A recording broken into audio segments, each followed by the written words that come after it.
engaging in alcohol consumption, leading to significant rise in mental health. Now, the report says that over 3,500 cases of mental disorders linked to alcohol use among youth have been recorded in recent months, and they are saying from their expertise that in the next 10 to 15 years, we are likely to experience a significant reduction in productivity, which will burden both the economy and the social environment. He pointed out the systematic failures in the current social protection system, highlighting that the family units are losing control over their children, and also calls for the establishment of a parenting policy that legally commits parents to care for their children. I think this is really staggering. This is quite staggering, because if children between the ages of 10 and 40 are increasingly engaging in alcohol consumption, that's a problem for our future, or for the generation that's yet the generation that's coming. We realized what I realized as compared to parenting in the past and parenting now is that now there's more of the nuclear units handling the parenting and the parental system, as against in the past when once you're a parent, your aunties, your uncles, the extended family units all handle the parenting of the child. And I think that is possibly a reason why this is happening. The report also stated that when you send children to buy alcohol, to buy cigarette for you, they tend to want to experiment, and that is what is also a cause with these numbers. I think parents should be. Where are the children getting the alcohol from? I was going to come there, but she's just half answered it. Yeah. People are sending their kids to go. Senior. I mean, I experimented cigarettes because my father smoked. Senior. I used to leave the cigarette in the washroom. Yeah. Senior, I don't know the kind of area you grew up in and how you grew up. I grew up in a compound house. Yeah. We were sent to buy cigarette and alcohol every time. I never drink them. I did. I smoked.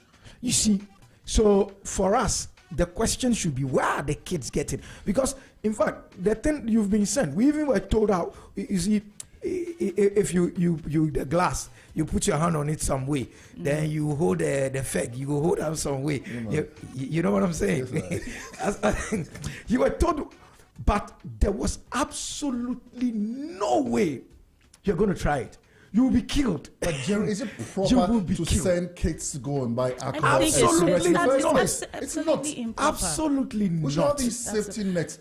I mean, why send a minor to go and... But minors are not supposed to sell alcohol. They're not supposed to buy alcohol. They shouldn't even come here. They shouldn't come here until you are 18. Yeah. So who is selling the alcohol to the kids in the first place? Like you said. Where did they get them from? I mean, across the pond, even in my 40s, I go to some store, I buy a bottle of vodka, and the gentleman is asking me for ID.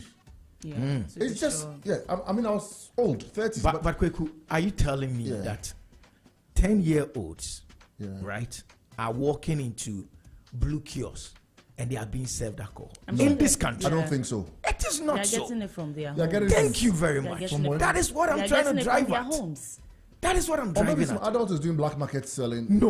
Retailing. In this town. No. Oh, no, Charlie, at home. So at home, crazy, but we not crazy like that. You see that your kid is drunk or is smoking?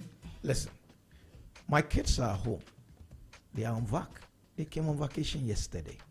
If I get alcohol for house and they drink a day, I go no. Yeah. Your alcohol shot for house, you don't go no.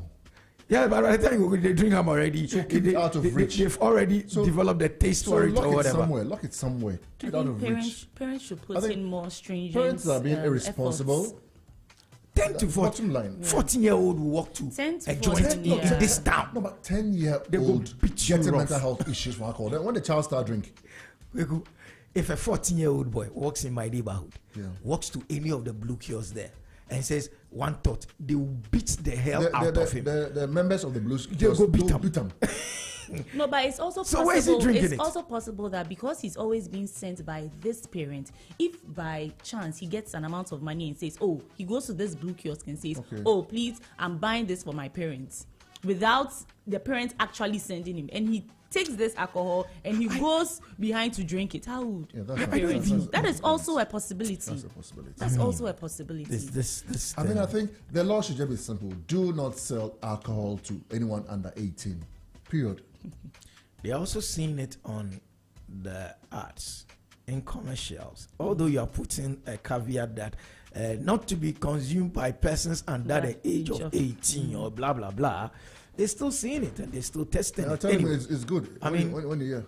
That's fine. Any other story that picks your interest? I'm sure we'll go to our sweetheart. The Japatin. Yeah, Nice. so I think this news has been going on and on and on and on and on. I think two things that I think good evidence that have been drawn to the court's attention. Seriously, I lawyer, I tell you no lie.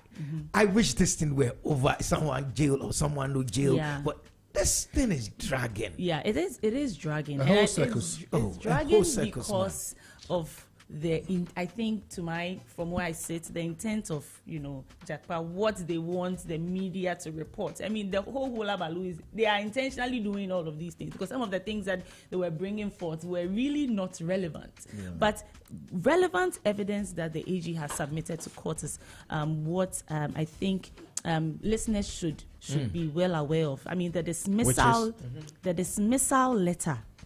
The dismissal letter, which is pertinent to establishing Jakpe's character and circumstances surrounding his involvement in the ambulance process, and also the letter details his termination. Why was he fired? Yes, for allegations of misconduct and breach of military protocols. If you actually read the letter, there was. Did they give a specific fraudulent? Okay. They did. Fraudulent. I think fraudulent behavior. Yeah. One was he constantly failed his Promex examination. So while his colleagues reached the rank of major, he was still lieutenant. He says, in addition, he was incessantly indebted to various people and institutions in the period. Example was indebted to Recce Regiment to the tune of $300, which he was refusing to service. He constantly so it was to talk to his character. His character, which is also with fraudulent activities and but stuff also like that. Again, during cross-examination, he himself admitted that he pocketed 28.7% of the 2.3 million euros, which is about 700,000 euros, when in the contract he was entitled to only 10%. Sharp guy. That is also very relevant evidence that the court, listeners should really pay attention to, and I think the courts will really take that into consideration. Sharp guy. Yeah. And then another thing was, Kweku knows we get a lot of these sharp guys for town. His camp, we know that. His camp in the Big C, right, signed the contract to retrofit these ambulances in 2012, right? But the company was registered in 2015. That is evidence that he himself submitted. He himself submitted that evidence of the incorporation of the company. And the incorporation document says it 2015. was 2015. 10 minutes to 7. So I think that's real 10 relevant minutes to evidence. Sharp brother. I know what again. 10 minutes to 7. He's here. He's Lookman. He's evergreen and he's moving to give us Z Sports right here on Zed in the Morning. Thank you very much, Kweku, and thank you, lawyer Claudia, for coming through. The stage is set for something special. It is time to go racing. Garnacho! Oh wow! Oh wow! LeBron James with no regard for human life. You couldn't write a script like this. Here's Metzer, this is positive. Williams! Kudus! The Korean joy did not last for long. Oh my gosh, Kudus. Set back for Partey! Oh yes! Oh yes, Thomas Partey!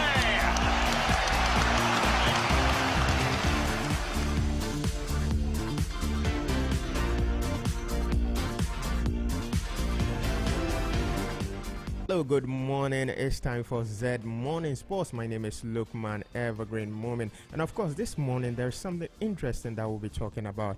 Well, Mohamed Kudus has been linked with a move to Saudi Arabia. There's discussion is that whether he should stay in England or move to Saudi Arabia. Well, a legend has spoken about that links, and then we would also be looking at some Ghana Premier League news. Ghanaian players who are born in Europe but then decide to represent the Black Stars of Ghana. We'd also be looking at the European Championship, which is at the round of 16 stages. There were some matches in the Copa America, and then there is a little bit of a disappointing news for the Olympic Games that is coming up this summer.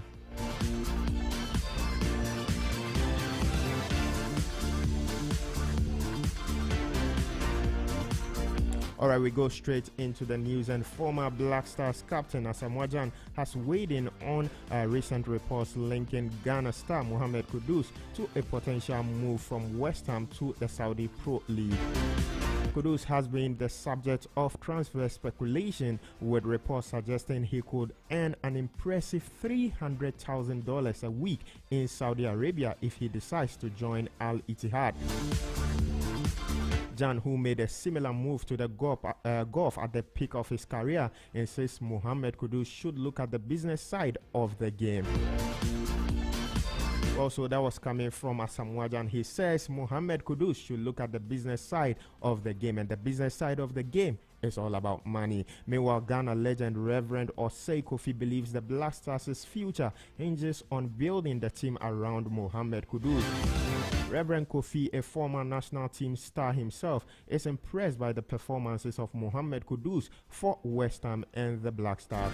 He even compared the young midfielder's game-changing ability to greats like Messi, calling Mohamed Kudus a generational talent. While still with the Black Stars, coach Otto Addo has disclosed that players born abroad will have to quickly adapt to the Ghanaian culture to be able to fit into the system. Now, the German-born coach is one of many players who switched nationalities to represent the country of their parents at international level. The former Black Stars midfielder explains that assimilating to the Ghanaian culture quickly plays a huge role in the success of a player, especially those switching from Europe to Africa. It's about taking the best, doing the best for the nation, and taking the best player or the best possible constellation together, and then to have a good outcome. Yeah, but I think it's very important that whoever comes buy into the Ghanaian culture, and it's a good Ghanaian. The culture is very, very good. Well, so that was Coach Otto Addo speaking there. Remember, these days we've had so many players switching from the country of their birth to Ghana. Examples include Inaki Williams and then Tariq Lamptey of Brighton and Hove Albion. Still with that, German-born Ghanaian forward Aaron Seidel has disclosed the challenges of growing up between two cultures as a professional footballer.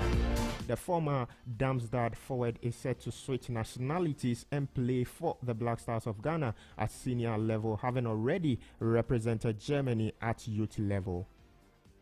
The challenge, growing up between two cultures, and I think it's important to integrate both of them into you, because there's obviously two sides. German football is it's very strict. It's very there's a scheme which you have to fit into, and they're very ruthless about it. If you don't play along the rules, you get kicked out very fast. Well, that was Aaron Seidel, who plays in the Bundesliga for SV Darmstadt. To his teammate at Darmstadt, Braden Menu has opened up on the difference between playing for the Black Stars and Germany.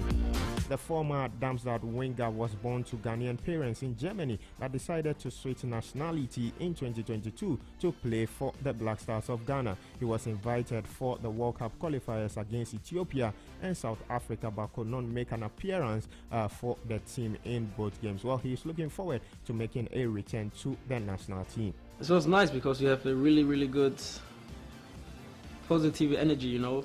The players, everybody's laughing. You see that they're playing football with joy, you know. And yeah, it was crazy. A lot of music.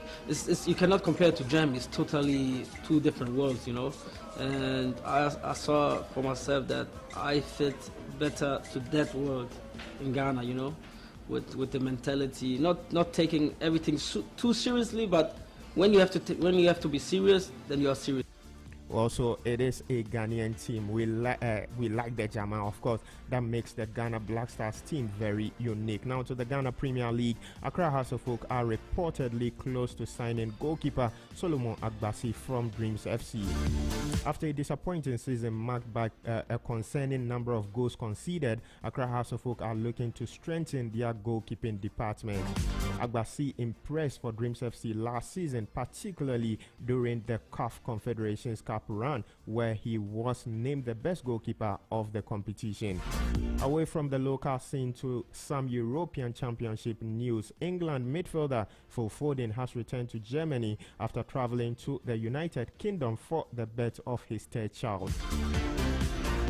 The 24-year-old left the England camp for what the FA said on Wednesday was a pressing family matter. Foden, who has 37 caps for England, has started all of their games in the group stages of the competition, including last Tuesday's draw with Slovenia.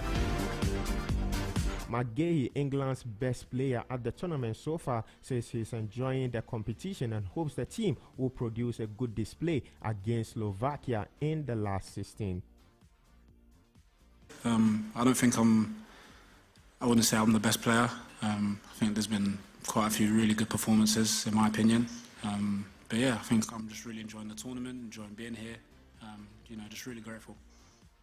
I don't think the team's too focused on that, to be honest. I think we're just appreciative of those that have actually just come and supported the team in general, to be honest. Like I said, I think the camp's very calm camp, quite relaxed and focused camp at the moment. But yeah, I think everyone's just really focused on the next task at hand, to be honest. Well, so the next game is England versus Slovakia at the Euro Championship. Well, there will be other games at the round of 16 of the competition. Switzerland will play Italy on Saturday, with Germany also engaging Denmark on the same day. Well, like I said earlier, England faces Slovakia. Spain will take on Georgia. The rest of the games will see France playing Belgium. Portugal will also face Slovenia. Romania will be in action against the Netherlands, with Austria also playing Turkey.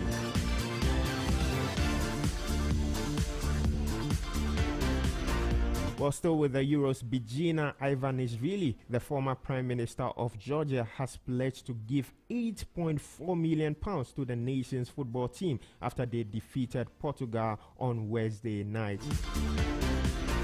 Now to the Copa America, there were games yesterday. Panama defeated the United States of America by 2-1. America played most of the game with a man down after Timothy Weah was red-carded after just 18 minutes of that game. Uruguay also trashed Bolivia by 5-0. Darwin Nunez, Facundo Perlistri, and Araujo were all on target for Uruguay in that match. The games continue today with Colombia facing Costa Rica. Brazil will engage Paraguay.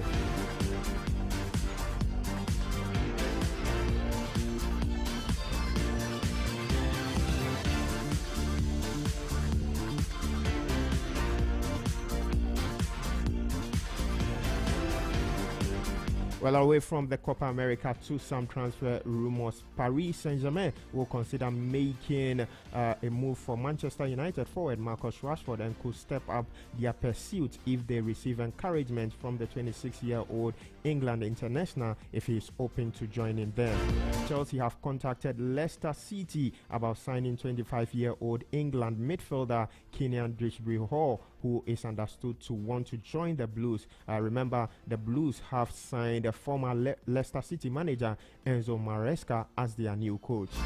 And finally, to some disappointing news, Elaine Thompson-Hera, the two-time Olympic champion in the 100 meters and 200 meters, will miss the Paris Olympics Games with an Achilles injury. The 31-year-old Jamaican, a 5-time Olympic gold medalist, sustained an injury at the New York City Grand Prix on June 9th and had to be carried off the track. So that will be all for sports this morning. Up next is the business news with Abdullahi Saka. My name is Lukman Evergreen Moment.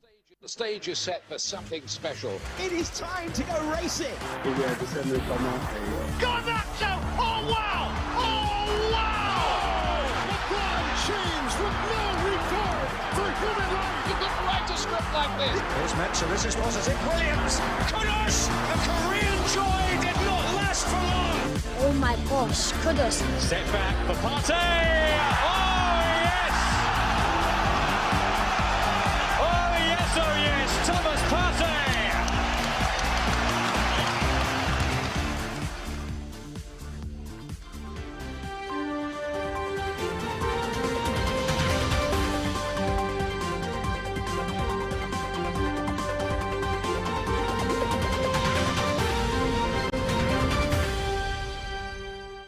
Hello there, it is time for the business news segment on Zed in the Morning. I am Abdullah Saka. Coming up, Tanzanian delegation praises Ghana Exim Bank's SME Fair, advocates for continental adoption.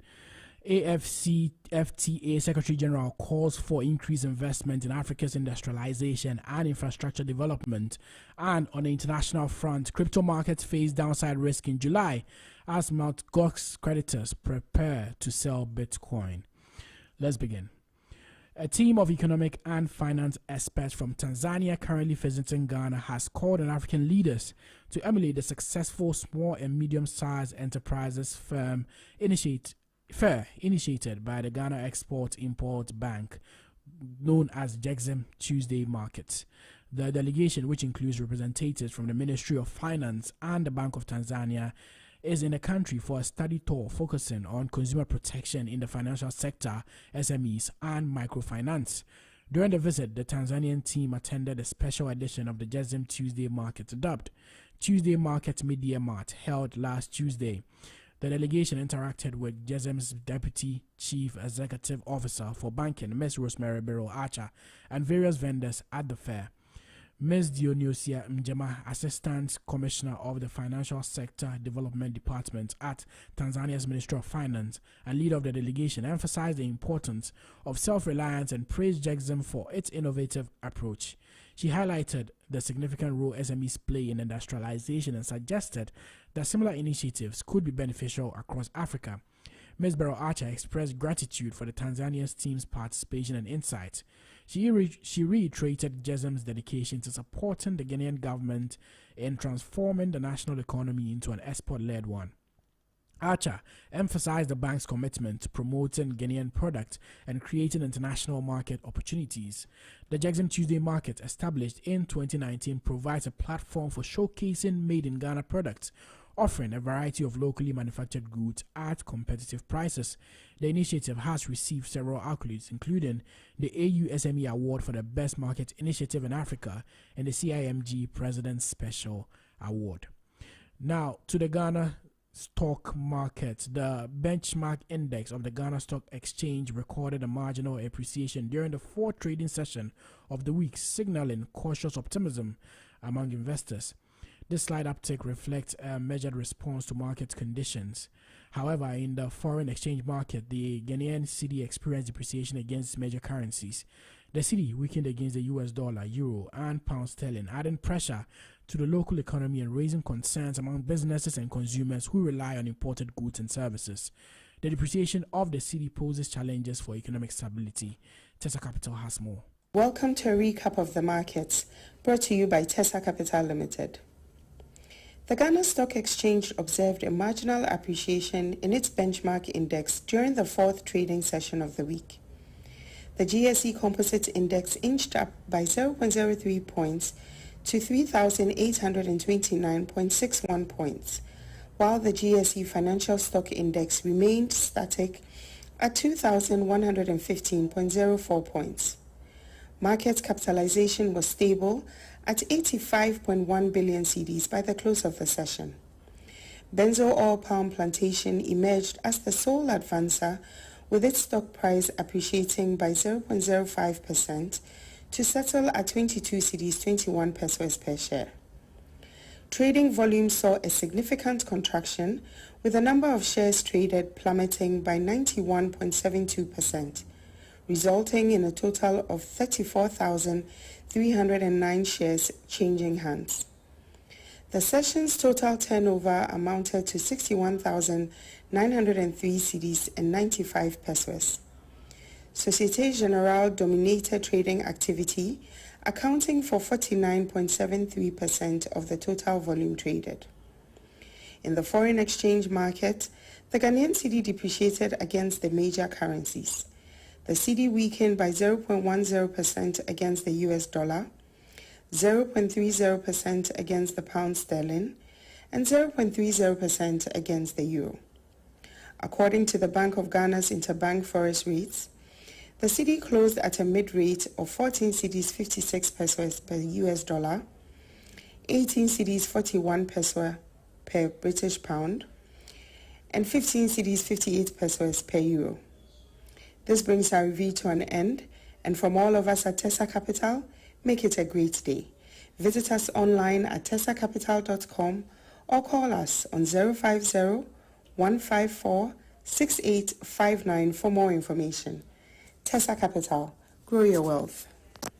Tessa Capital is a leading financial institution in Ghana, and we thank them for those insightful market updates. Now, on the continental front, the Secretary General of the African Continental Free Trade Area, AfTA, Mr. Wamkele Mene, has called on African leaders and investors to prioritize investment in industrialization and infrastructure development to drive economic growth and sustainable development across the continent.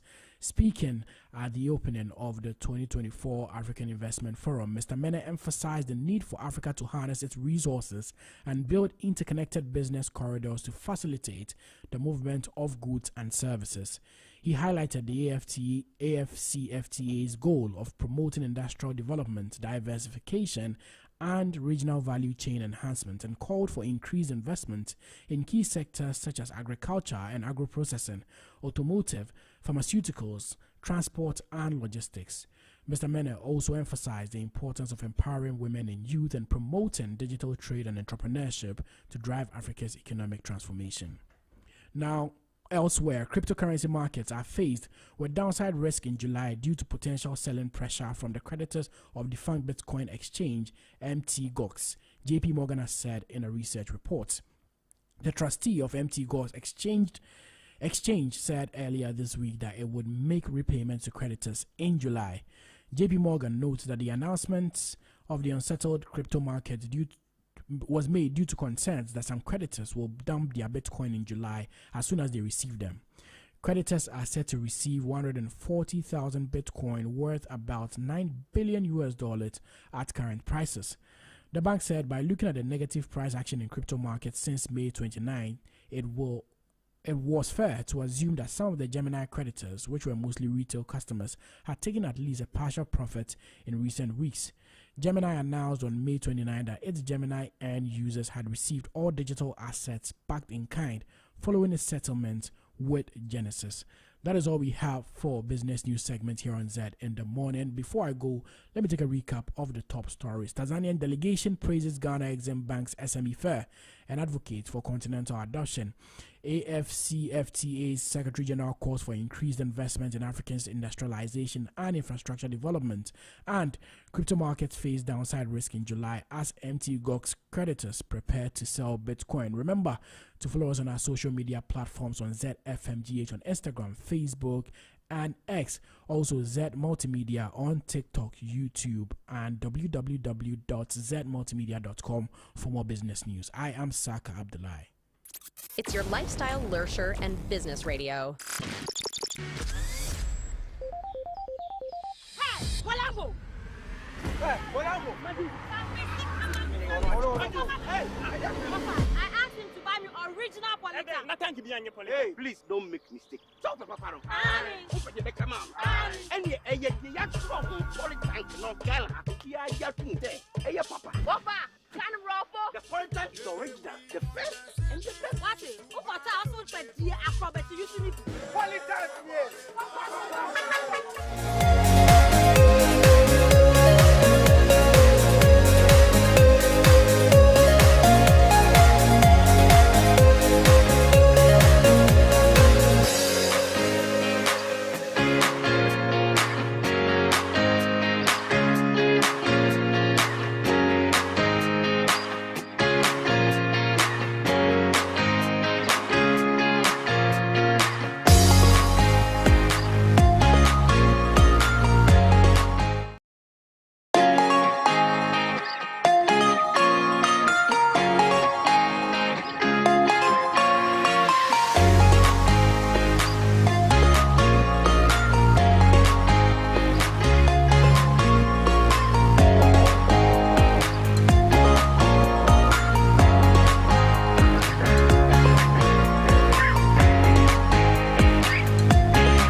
KFC opposite 1+1 Barbering Shop at Soridown, Dan Soman, Accra. You can also call 0593 747 994 0593 747994. KGL Shoes and Suits. Please get there. Affordable but quality menswear.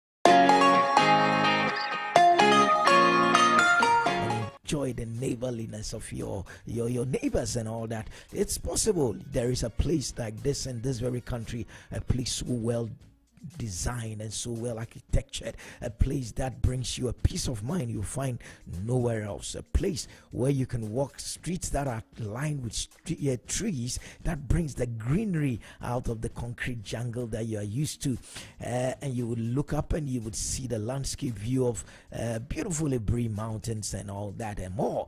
You can get this right here in Ghana. Why? Because you're #1 leading private real estate company of the year. Lakeside Estate is giving you the golden opportunity to become a homeowner at this very place. What's the place I'm talking about? It's Lakeside Hills, a place so safe and secure. You get a sense of calm and ease, fostering a family-friendly neighborhood. Lakeside Hills comes with various house types for you and your family, so that your budget is met. They bring you the 2 bedrooms detached, standard, 2 bedrooms detached, deluxe, 3 bedrooms detached, and 3 bedrooms detached with boys quarters and 4 bedroom story executive. You want to book a viewing or you want to just go ahead and make a purchase, why not? You could do so via these lines. 0204, you have them, 0204 775 040, 0204 775 040, or 0204 775 042, 0204 775 042, or 0501 418 622, 0501 418-622. Alternatively, you can visit their website. It's lakesideestate.com for more information, or you can also go to their social media platforms. Their handle is at lakeside_estate. You can also get more details there. Life is beautiful at Lakeside Hills. Lakeside Hills, where you can live your best life. This brought to you by Lakeside Estate, your 3 times winner of the CIMG Real Estate Company and the Greater Overall Real Estate Company of the year 2023. This Lakeside Hills, live your best life.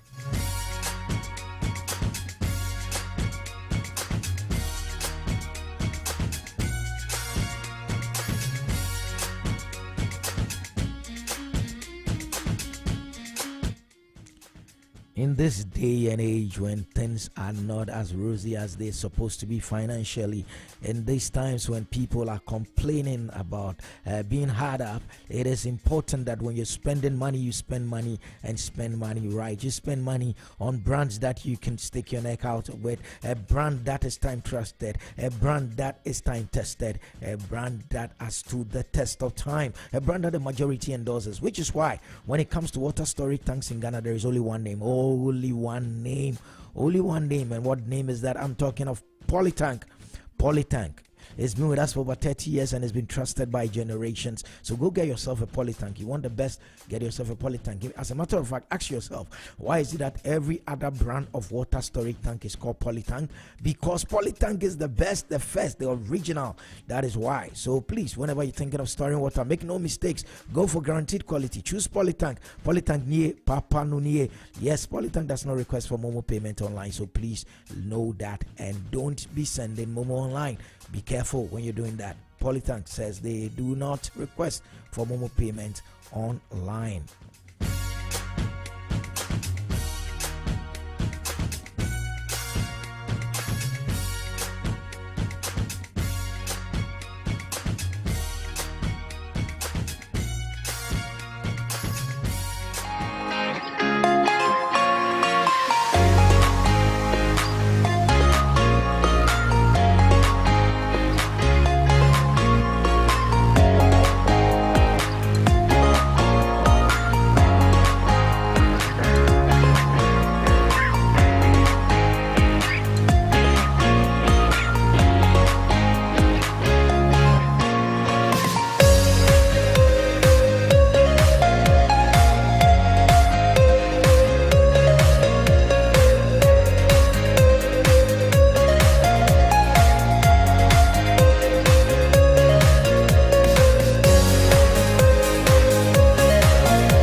Mondays to Fridays is 3 p.m. to 7 p.m. right here on Z 101.9 FM. Also, your weekends are also sorted out here on Z, because on Saturdays, time with Professor Stephen Ade. Yes, that Professor Stephen Ade is here with us. Z 101.9 FM. It's your lifestyle, leisure, and business radio. He starts your Saturday mornings off well at 8 a.m. He's talking about abundant living. You want abundance in your life? Why not tune in Saturdays 8 a.m. and listen to Professor Stephen Adai. Yes, that Professor Stephen Adai. Time with Prof is here on Z. Then your Sundays are also catered for right here, because every Sunday 6 a.m. to 10 a.m. DDM, yes, David Dakwa Mensah, the man with a golden voice, the man with a beard, he comes your way with Z Gospel Groove. Z Gospel Groove with DDM every Sunday 6 a.m. to 10 a.m. right here on Z 101.9 FM. Then DDM hands over on Sundays to the man they call the legend, the king of country, plays country music like nobody's business. You want to relax Saturday or Sunday after church? You won't get it wrong with Tommy Annan Forsen. Yes, that's Tommy Annan Forsen is also here. This is a home of legends. So what do you expect? Country Express with Tommy Annan Forsen, Sundays 10 a.m. to 1 p.m. And then also he comes your way Wednesdays 7 p.m. to 10 p.m. Why? Because it's nice. So we do it twice in a week. That is Country Express, Tommy Annan Forsen, Sundays 10 a.m. to 1 p.m. and Wednesdays 7 p.m. to 10 p.m.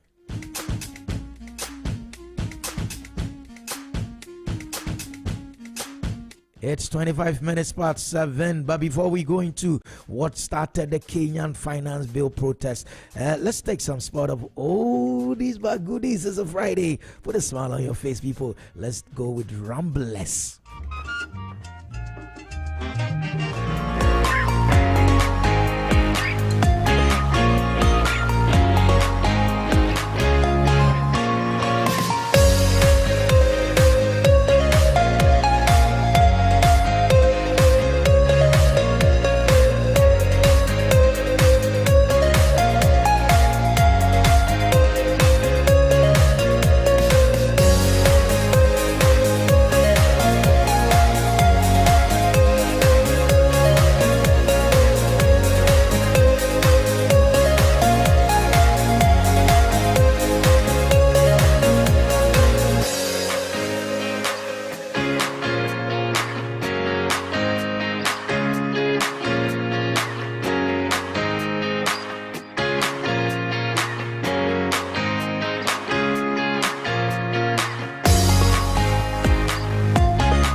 back to back.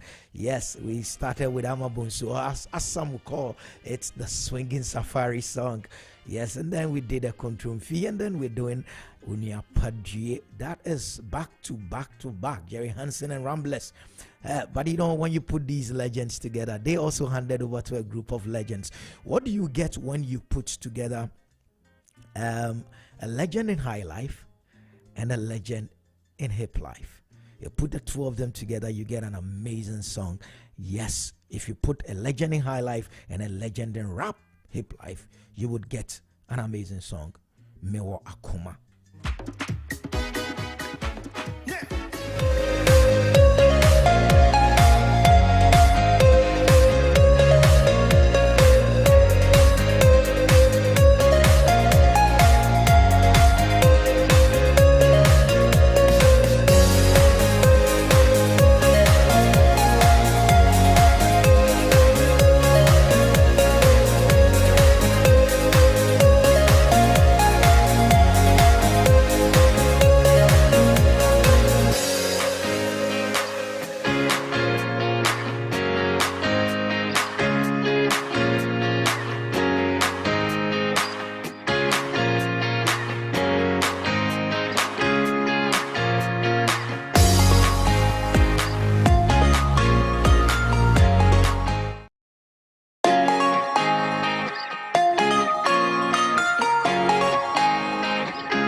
So what genre of music is this one?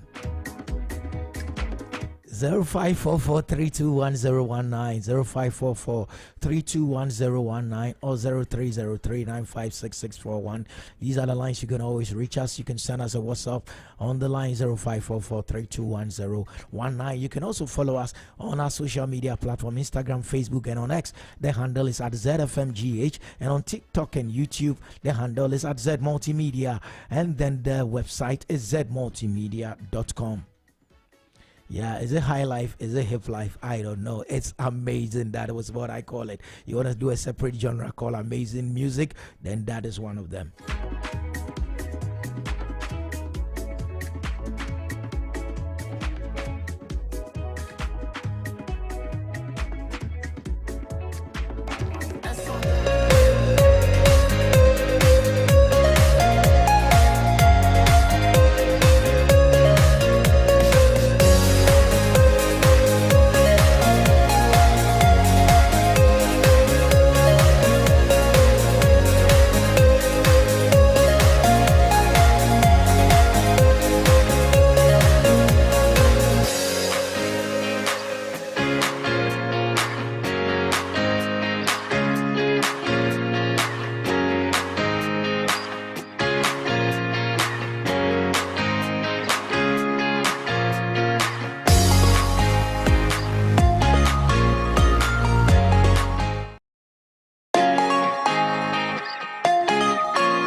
What's up that someone sent this morning to a platform that I belong to, an old students platform, and it was amazing.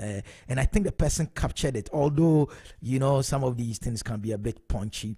I think it captured clearly what really happened in the debate. This is what the person sent. He said, and I quote, he said, "Trump lying, Biden dying."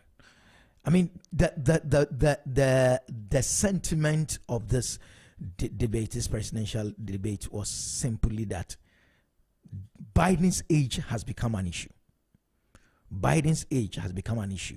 The 81 versus 78-year-olds debate, it looked like Mr. 81 was really faltering. And now there are actually calls. There have been some calls by some people that the old bookman should step down, which in itself is worrying. Which in itself is very, very worrying that after a debate, they will say, Charlie, it looks like your age is becoming an issue.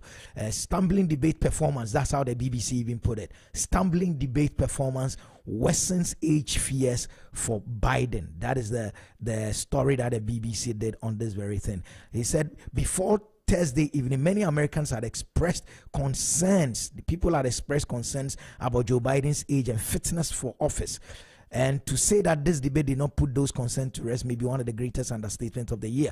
The president came into the debate with a low bar to clear, and he stumbled. I like the play on words here. He had just a low bar to clear. All he needed to do was to be a bit coherent, to be a bit steady, to look like he was on top of the issues, and to look like health-wise he had no problem. But he stumbled. He was rambling. He was unclear. The words were not coming out. And we're being told by Biden campaign managers that the man had a cold, which was a way of explaining the raspy voice that we heard over the debate. And for 90 minutes, someone said Joe Biden was on the ropes. All Trump needed to do was to deliver a knockout. That in itself is worrying. So that's one of the big issues that is going on internationally. Biden's performance is not generating confidence at all. And some are calling that, listen, it wasn't a good idea.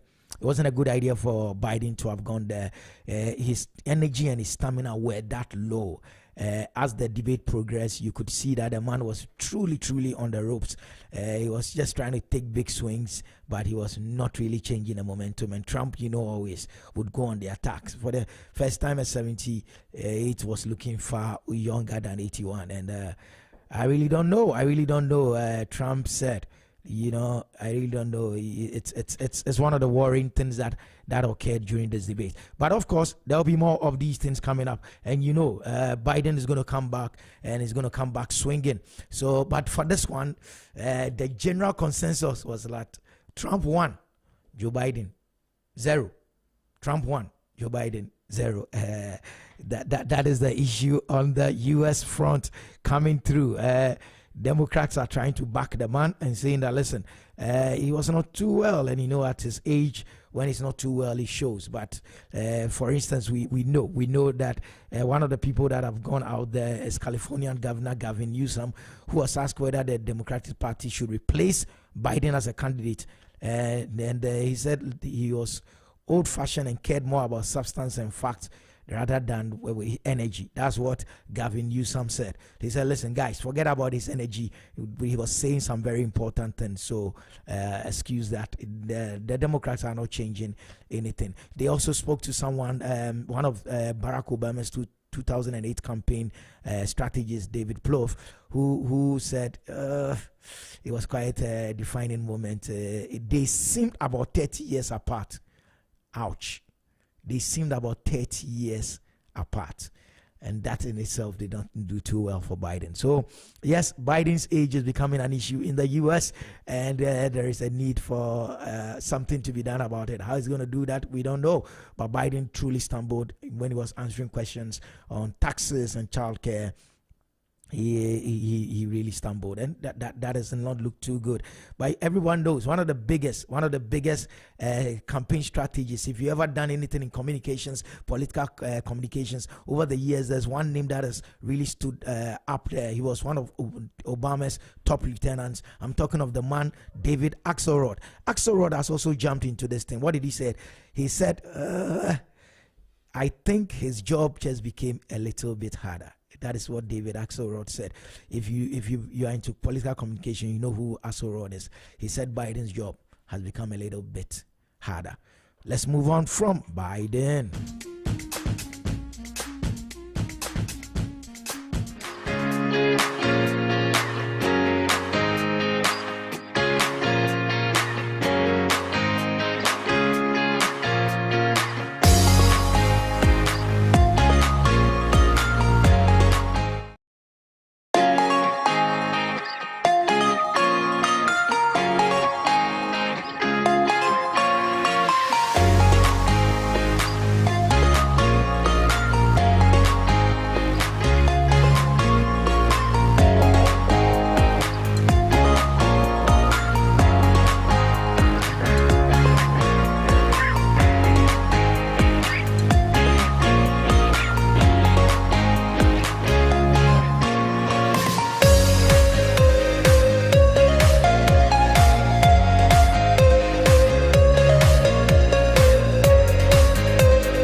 The government has promised to work on resolving the issue, but no clear solution or timeline is in sight.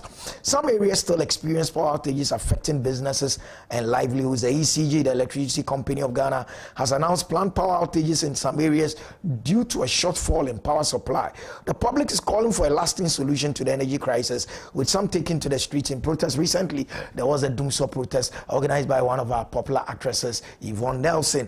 So today, around the big round table, we're talking power. Are we out of the woods yet? And to help us do that from online and also in these studios, we'll be having Nana Amwesi this 7th, who is Executive Director at the Institute for Energy Security, that's IES. Kojo Yaoche is the Policy Lead, Petroleum and Conventional Energy, ASEP. And Dr. Eliklim Kwablan Apetogbo will join us via Zoom. He's a CEO of Independent Power Generators Ghana, IPCG. And Derek Emmanuel Zache, he's the Research and Policy Analyst at the Institute for Energy Securities, IES. He will also be joining us in the studios. So that will be the round table, the panelists around the round table today to discuss power, whether we are out of the woods yet. Let me start with Yaoche. Kojo Yaoche is actually seated here in the studios to kick the ball rolling. He's a policy lead, petroleum and conventional energy at ASEP. Kojo, good morning and welcome. Good morning. Thanks for having me. How's the week been like? It's been a long week for some of us, given the work that we do. Trying to keep government on its toes. It's been a long week, but finally glad to come to a very beautiful space like this to end the week.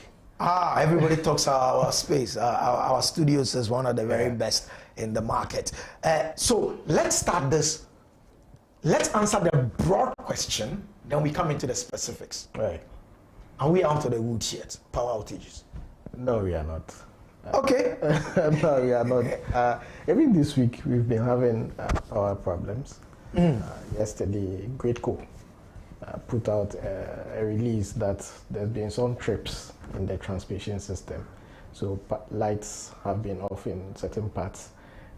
In our office, for example, the whole week we've been running parts on gen and parts on solar. Because probably you people you are worrying them, so you deserve a lot of punishment. No. If you open the phone lines right now, you see the frustration people are having with the power system. I remember 2 weeks ago we had a forum where all the power players, the SOEs, VRA, Greatco, ECG, PULC, and everybody came in. So we decided that we're going to open up for the public to interact with them, and you should have been there. The calls were not very pleasant. No, it was in person. Okay. Yeah, face to face. Yes, the banter between the consumers and the power suppliers was something. So we are not out of the woods yet, unfortunately. I wish I could say that we are, but I mean, even current happenings this week shows that we are nowhere out of the way. Kojo, what are the main causes of this challenge? How did we get here? I think it's really a value chain thing. If you want to assess what is happening now, you have to look at the power value chain, right from generation, what is happening in generation, what is happening in transmission, and then what is happening in distribution. Right. So at the generation end, we've been having some challenges with getting fuel, gas supply. There have been some shortfalls in gas supply, which shouldn't necessarily cause all of this that we are experiencing if we had backup plans, because most of our plants are also multiple fuel plants. If they are not using gas, they can use liquid fuels, LCO, HFO, to produce power. So if you have a reserve stock that allows you to quickly bring those on board to smoothen power supply, then we may not be having the problem that we are having at the scale we are having it now. Maybe it will just be pockets of outages here and there. And then you move to the distribution end where the transmission end, where we have a lot of underinvestment in retooling the transmission infrastructure, right? So, and in recent times, I've only seen that if we don't get the AFD giving us some loan to do that, or we don't get the World Bank or some of these multilaterals putting in money, we are not on the system on its own. It's not doing any much investment in retooling the infrastructure. And if you look at the tariff that we pay, the composition, there is the part of the tariff that is supposed to cater for investments in the power system, at the transmission end and also at the distribution end. So if he has to take procuring external loans to retool the infrastructure, then you ask yourself that where's the money going? The money that we are paying. So then we come to the distribution end, where I think is the biggest challenge, because once power is wheeled down to the distribution end, now we have to sell the power. Power being sold, unfortunately, over time, we've not been able to inject some efficiency into our revenue collections, right? So we've had very subpar statistics regarding revenue collections in the space. And for some time also, there have been this thinking, well, it's a theoretical assumption that if you increase tariffs, then you are going to increase revenue. But the data that we are looking at shows that that is not necessarily true. If it's like pouring water into a leaky basket, it doesn't matter whether it's 1 dram or 1 cup, you will still not have water in the basket. So at the distribution end, we have this situation where there is a lot of inefficiency, both at the commercial side and also at the technical side. Again, the infrastructure is also not robust enough. There are transformers that they have to retool, replace with more efficient. The distribution lines also have to be replaced. But all of these investments over time is not being done. So the net effect is that when you don't have a robust system, right, which is a problem generated from the distribution end, because you need the tariff, the revenue collected, to be able to pay for the investments that you want to make to retool the space. If that is not coming, then it's a big challenge, and that is one of the key reasons why we are here today. And it's not something that has started today. It's been something that has been with us for a while. But you see, unfortunately, everybody knows what the problem is, but there has really been no commitment, except around the time where we wanted to do the PDS deal to bring in some, private capital one, and also reform the operational management of the distribution sector to ensure that we are having a more robust distribution entity that is able to recover all of the revenue that is supposed to come to it. If you look at between August last year, when the World Bank asked us to publish the report, the strategy to reform the energy sector recovery program, to now, right, ECG is only able to collect about 45% of revenue. And that is even taking the point that they are supposed to collect 1.9 billion Ghana cedis every month. Then government says that because of the current situation that you are facing, so you collect 1 billion, then I'll top up, right? Now, ACG is not able to collect the 1 billion. And the top up that government says I'll top up for you, it's not also coming. So where is the money that if you need fuel, like I mentioned from the generation side, you need it quickly, you can bring in fuel. You will not be able to find that money. Then it will also have to be government's responsibility now to also go and find some money and bring you fuel again. Right? If you need to make investments in the infrastructure, you will not be able to make that investment. So this really gives a picture of what you've done an amazing job there, because you've painted us a very good picture. And I think the rest of the discussion or the conversation will go in these three tandems: the generation, the transmission, the distribution. So we have in the studios actually Derek Emmanuel, who is the research and policy analyst at the Institute for Energy Security, IES. We've been talking over the phone sometimes. Finally, he's also here with us. Derek, we've painted a picture, a very dire picture. Let me ask you the question I asked him. Are we out of the woods yet in terms of power outages? All right, thanks for the opportunity, finally meeting you in person. It has always been over phone. Yeah, we've been talking about. I know I've also disappointed you several times. So today, finally, I'm here. And then basically, he's done a great job.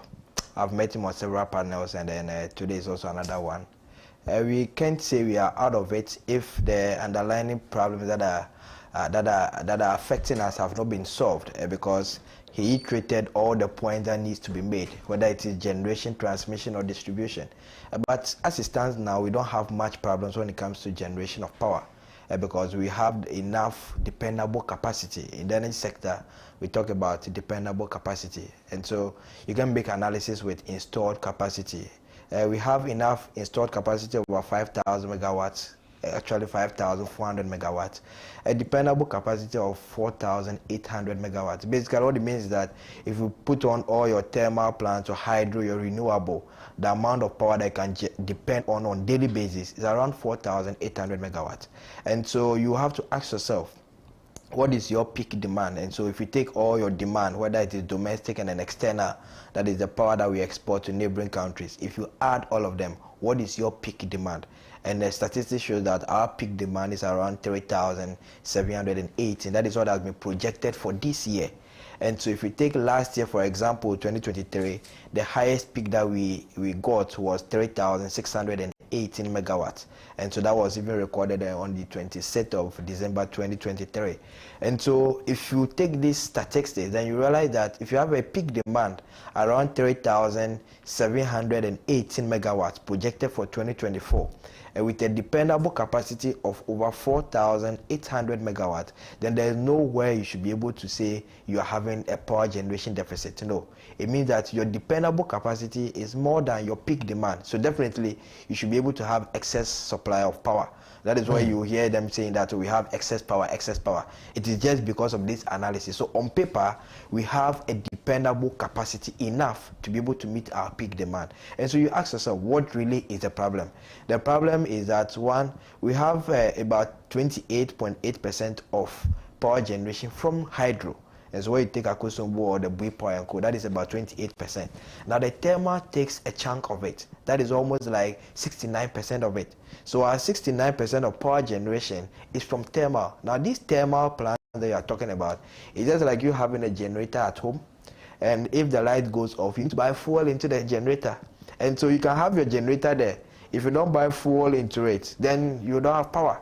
And so we have the thermal plants that are there, but it needs to be powered by something, whether my brother made mention of the HFO, whether it is the light crude, or you have to make use of the natural gas. Now, by the wisdom of our leaders, these thermal plants, only few of them depend solely on natural gas. So what it means is that there is that kind of security where you can either rely on either the natural gas or the light crude or the HFO, depending on the kind of challenges that you face. So in the instant case where we face challenges with gas supply because of a WAPCO issue, it means that you can rely on light crude, you can rely on heavy fuel, with the exception of two power plants, that is this thing, how do you call it, the Mary, and then the Son and Asogli. They are the ones that rely solely on natural gas. So if you take any of them, whether it's the Tico, whether it's the Takrady or the others, they can make use of light crude and co. And so if you have the enough financial capacity, you should be able to procure the needed fuel to to fire these thermal plants. So when it comes to generation, basically no issue about it. Interesting. I've been informed that our boss is online. He's joining us via Zoom.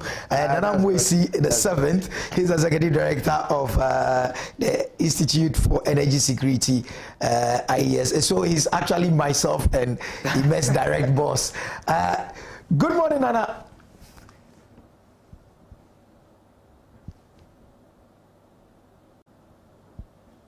I think we need to unmute Nana's mic. Please, let's confirm if the mic, because I can see he's talking.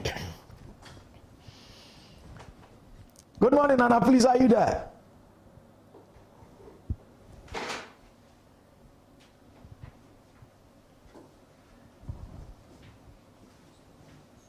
Please let's check the Nana's mic so that we pick it from there, because I'm interested in if this whole thing is so at generation, no problem. We shouldn't have a problem. No. Because there's flexibility, like you're saying, with the thermal plants for the kind of fuel that will power them. So let's stand on generation. Why don't we have the fuel? So why don't you have the fuel? Basically got to do with money. Okay. Who is supposed to procure the fuel? You don't go to you don't go and procure fuel with empty hands. You need money to be able to make those industrial arrangements, whether it is on credit, whether it is with cash in hand, or any mechanism that you have to put in place. What needs is that you need to procure fuel. Because as I made mention of it, either natural gas, either light crude, either HFO, they are all fuels. And so they must all be bought. That is it. With money. With money, hard-earned money, in dollars, not cedis and co. And so if you don't have those monies, then what are you going to make use of? But Derek, the guy listening to us today, he pays his bills. He buys prepaid. Why should he? Why are you telling him there's no money? Okay, so now that is where you now find that the major problem when it comes to that sector is the distribution, which is ECG. The distribution sector is being handled by ECG and then the NETCO. And so ECG, one of their challenges is that they run a distribution loss of almost 30% of power. And so it means that when you give them power, which is almost 100 megawatts, you are going to get 30% missing. That is 30% is just gone. And so I don't know which organization can survive with the distribution loss or making losses of almost 30%. No organization on earth can survive. And so in the instant case of ECG, we've not had a 0% distribution loss before, never. But you need to make some improvement in terms of efficiency and others. And so it got to a point where we used to have distribution loss of almost 22%. Sometimes it came to 18% and co. And so I don't understand why you can move from 18, 22, 25, and you can go or peak at any point and you have to go beyond 30%. And so that is quite unfortunate, but that is a reality. Distribution loss is too high for it. We used to have transmission losses, but that has also come down a little. Now it's below 5%. That is great. And so it means that when the power is generated, what is 100 megawatts, assuming it's 100 megawatts, now the distribution stage, almost 5% is gone. And so that is more or less... That is manageable. Manageable. But at the distribution... At the distribution stage, you are encountering almost 30%. Now, in this whole value chain... Okay, Nana is back online. Nana, welcome back. Thank you so much for making time for us, despite your very busy schedule today. Thanks for having me, Bernard. And good morning to your viewers and listeners. Thank you so much. Joining you this morning for a national conversation. So we are talking about the power outages, whether we are out of the woods yet. And Derek has done a great job. Kojo Yaucha as well has done a fantastic job. We've broken it down into generation, transmission, and distribution. Now, where do you think the biggest challenge is? And why is that the biggest challenge when it comes to these three areas? You can't address that challenges without funds. You cannot get fuel without putting money forward. You cannot acquire the most competent hand to run your assets without putting money forward. And so our biggest challenge in the sector today is financial in kind. We have, you can't single out any, from the state utilities to the private utilities. Today, as a country, we owe the VRA, we owe GMPC, we owe WAPCO, we do owe the IPPs and the fuel suppliers. And until we work out our numbers and ensure that we are cost reflective and we are able to collect all the necessary costs we incurred in generating a megawatt and reinvesting all the utilities, I think that we won't be out of the woods now. I believe we are rather going deeper into the woods. The problems are now escalating beyond the generation bit to cover. Greco has less cash to upgrade its system because of a breakdown and all that. So our biggest challenge is financial. Of getting out of this financial doldrums that is affecting us so well in this power sector? First, we need to take away the interference, the unnecessary political interference in the system. Very critical, so that we can see these utilities work efficiently. Number two, we need to have full cost recovery. That if we incur 1,000 cities right from generation through, right from fuel supply through generation, can recover that 1,000 Ghana cities and have something beyond that. Then, of course, we'll be able to address all the financial needs of the utilities. That is one big way we need to look at. If you could explain further the full cost recovery, what is the current situation? What do you mean when you say we need to have full cost recovery? Okay, so our tariff must be reflective of the cost that is incurred in producing the electricity, transmitting it, and distributing it. At the end of the day, Bernard, you find that